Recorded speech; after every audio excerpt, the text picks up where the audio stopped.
give you an oil one. It's not a floor. Hey everybody, what's going on? Emotem is here, and I am with first place finisher of the Ottawa ReRaise, Shane from Toronto.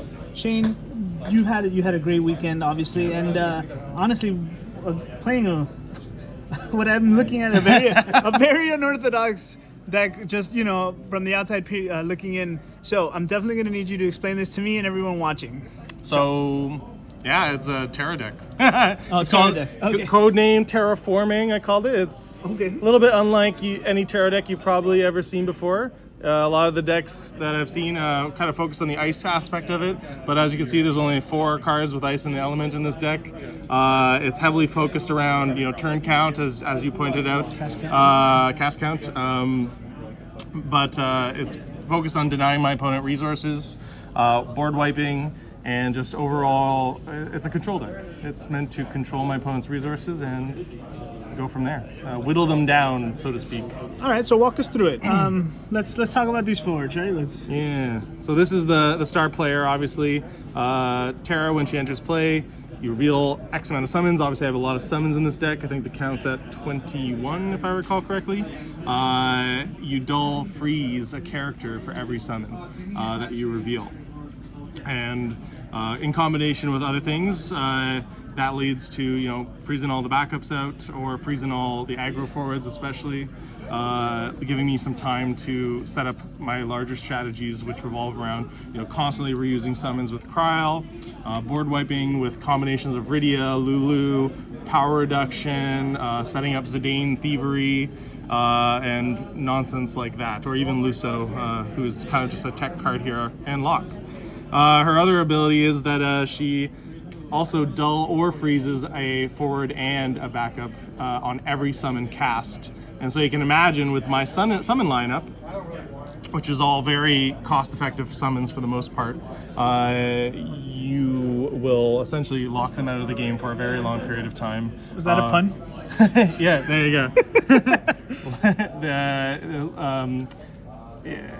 And also just generate tons of advantage simultaneously. Okay, and how about this backup line? So it's like heavily balanced around just getting to the late game. I got EX bursts. I've got the FFTCG package with Fiona and Charlotta.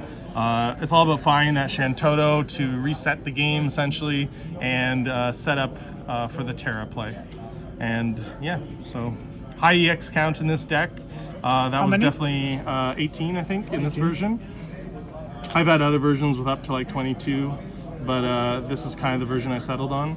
I would have changed some things, obviously. You realize certain things in the event, but overall it worked out.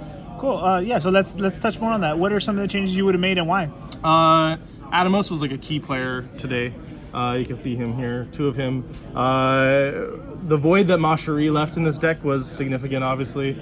You can probably just imagine in your head how disgusting this list may have been if there was Mashari in it. Just reducing the cost of everything by 1 additionally, and having all my summons become cards in hand afterwards, or bouncing my own Terra if she's under attack by an enemy summon or ability. It was disgusting. But this kind of fills that void, just gives me that CP back on the casts, and also allows me to recover from those aggro matchups a little bit more consistently. I guess one of the things that I'm seeing that are surprising me a lot, and I think the people at home might have the same questions, the Terra and the Rydia. Is there any synergy there, and why the Rydia, I guess, to both questions? So I initially had the Earth Rydia in this deck, but I found that I was most of the time just pitching her. When you can only get the 2 counters, it does cast a lot of the summons in this deck, and it seems really good. But what's more important, I found, was finding the summon I need at that moment. And so she enables some kind of like Sophie's Choice moments where it's like, okay, so like I pick Azura and Valifor.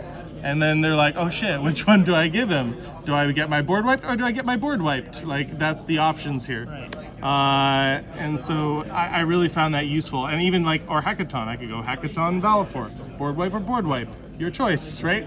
Along with her power reduction effect, it just stacks so nicely. Like if you got Lulu, Rydia, and Terra on board, you're laughing. Because you set power to 5,000, Valifor minus 2k, 3k damage. That's any forward deleted from the game, along with a big AoE, reactivate backups, dull freeze, dull freeze, dull freeze.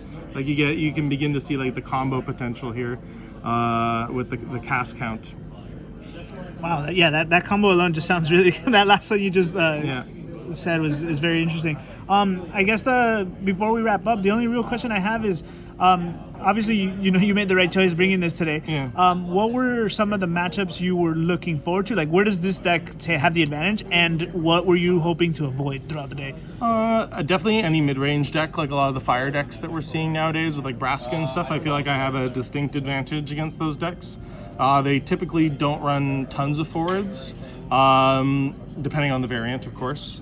And I also have a lot of kind of answers to fizzle their attempts to kill my forwards with, Leviathan, 2CP Leviathan, which is reduced to 1 with Yuna. Just to reduce that damage and get like triggers off Terra, etc., draw cards. So I was counting on running into a lot of those decks, and I think I'm favored versus them for sure. Other decks I think I'm favored against Mono Wind. Less Icewind, but more Mono Wind. Icewind has a lot of other tools like Lock that make it very difficult, as well as his ability to break monsters. But in terms of Mono Wind, I think I definitely have the advantage because I can lock them out of CP, barring an Azura. But they usually will have to like pitch from hand to cast that Azura and to get going. And even on the stack, like I can do nonsense like dulling the Althea to like force inefficient plays and stuff like that as part of the stacks.